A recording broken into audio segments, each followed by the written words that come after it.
ক্ষেত্রে, ঠিক না? আমরা বলতে চাই আমরা ঝগড়া করব না, কিন্তু আমাদের গায়ে টেনে নিয়ে এসে ঝগড়া করার একটা অবস্থা তৈরি করছে।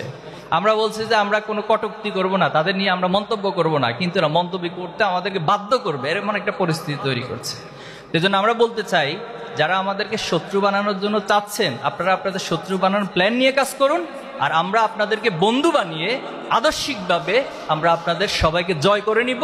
সে পরিকল্পনা ধরে আমরা এগোচ্ছি ইনশাআল্লাহ। আমরা চাই, বিশ্বাস করি যে আল্লাহ তাআলা আমাদেরকে এখানে সফল করবে ইনশাআল্লাহ। তারা যদি এককভাবেও যদি ক্ষমতায় না আসে, আমি বনি আমিন আজ বলছি, ক্ষমতার বার্গেনিং পাওয়ারে এই জামাতে ইসলামী এখন দাঁড়িয়ে।